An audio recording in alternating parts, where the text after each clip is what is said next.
guys, welcome back to Ellie Knows Rocks. Today, again, we're standing in my horribly messy garage, but we're here to talk about this.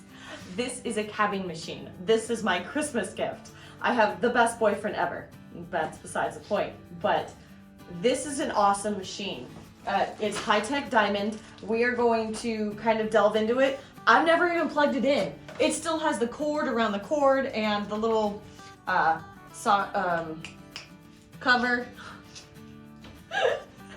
over stuff. Anyways, I've never used it. I put it together. Sadly, I kind of put all of the discs together because they come in two parts, but I'll still kind of run you through how that works. Before I thought about making the video, I was so excited just to get it together, and I was like, wait, maybe people want to see what this is because it's a cute little machine, it's affordable, and so let's get to it and see what happens. But first off, let's kind of let you know what a cabbing machine is. This one specifically is called a slant cab because it's slanted. And cabbing is basically where somebody takes some kind of a gemstone or a rock, grinds it, smooths it, polishes it, and can sell it for jewelry, or they're just really pretty. It's essentially really precise rock tumbling, but you do it in the palm of your hands in front of you in real life. So this comes with a bunch of discs, but this comes with a 180 grip. So it's a diamond, super, super tough. It's for taking down those sharp, rough edges on a rock really fast. Then we have the 325, I believe it is. Yes, that's this one that I have on here. And then a red one, which is 600, a blue one, which is 1200, and then we have an actual like polishing mesh, which gets a very, very fine grain. It says 14,000 mesh diamond paste, which goes on this. And this, so the actual assemble for each disc is pretty simple. Let's use this blue one. So on these discs that I've already peeled off is this little white kind of plasticky piece. And it's on the acrylic. I think it's just so that these can be die cut, and this is what protects it from getting scratched. But it says this is the backing plate, this black guy here, and it comes with this little white thing on it, and you peel it off. And so you remove this from the backing plate, which is again this black guy. This little kind of a cardboard, almost waxy feeling piece is on the back of the actual polishing pad.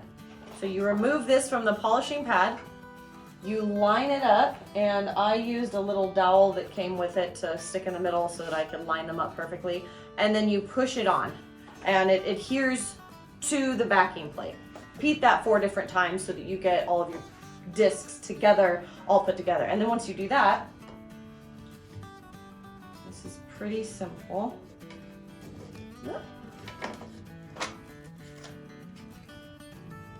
Oops.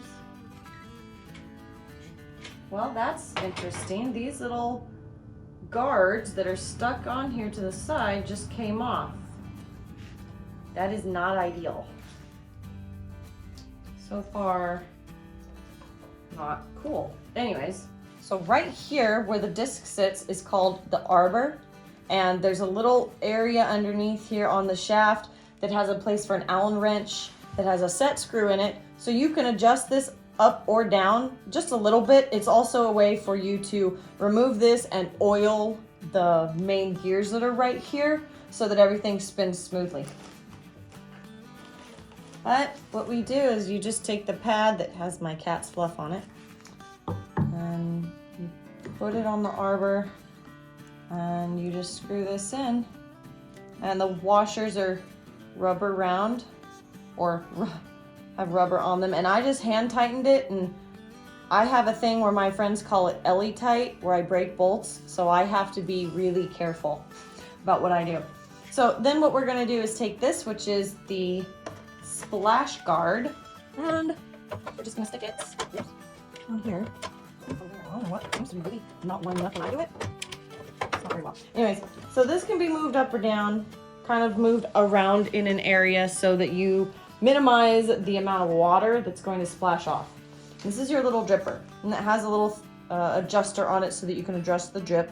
but they want it to be placed right above the little set screw here, or I guess bolt that holds on the plate, so that the water drips consistently on the pad without, of course, touching a plastic part. And up in this area is the water reservoir, which we're gonna fill up with water. This guy also came with a elastic apron, which I assume we're actually going to want to use, because if they provided it, probably means they're gonna get messy, which is really gonna work well, again, using my rock saw, because man, I get filthy using that. This is just water. I'm gonna fill up the reservoir, and hopefully things are gonna start to work. Anyways, so this also comes with a drip line. It's just a hose. It gets attached into a little nipple right here, and I'm using just a little tiny bucket to put the drip line in. You never want your drip line to be put back onto the top of your machine. All the water in here needs to stay clean. All the water coming out of here is dirty and has sediment in it. One thing I forgot to show you is there's a hole right here. There's a small hole right here that is attached to like your discharge line that's gonna go into my little bucket. So all of this is gonna fill up with water, and that dirty water is hopefully gonna go out that hole, and we're not gonna have any issues. This water's clean, and so we're just gonna fill up the reservoir up here. See what happens.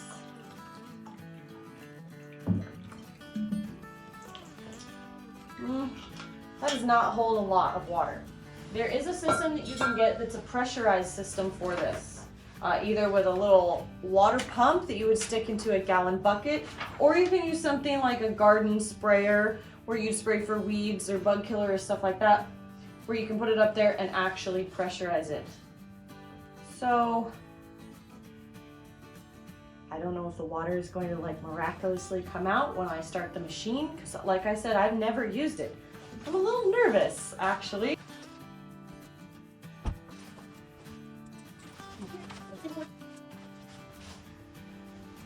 This is nerve-wracking. This has variable speeds on it. Each one of them runs at a different RPM. We're gonna turn it on to 1 and see what happens, and see if this starts to go. I'm curious if the water's gonna run on its own. I also don't know how loud this is gonna be. Oh, wait. Okay. Oh man, it's filthy. Okay, I need to pause and clean this. Okay, now that I look like a mad scientist, we're gonna try this out. It also says if for any reason you need to prime this, you're supposed to blow into that with a straw, which if it doesn't like start working, I'll have to go get something.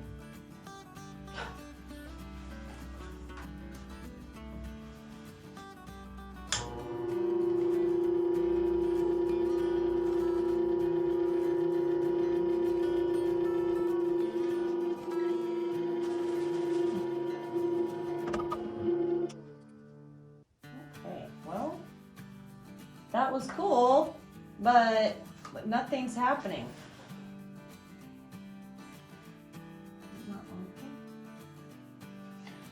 Okay, we get bubbles that direction. Oh, that works, that worked! Okay, so apparently if I do this, it's supposed to keep coming out. And it says that I only need just like a drop.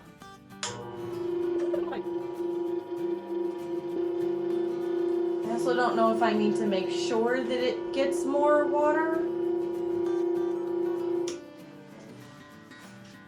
so that it reaches outward.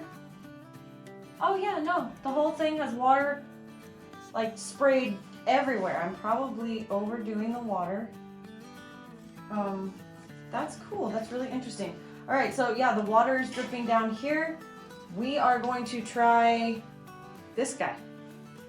I'm actually hoping that this isn't too harsh for this guy, but we're gonna find out. This is one of those beautiful pieces of chrysocolla malachite that you guys saw me polish up or cut.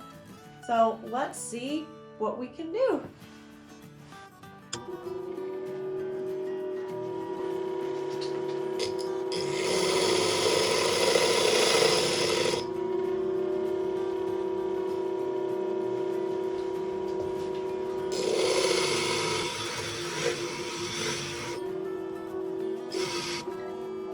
Testing out speed.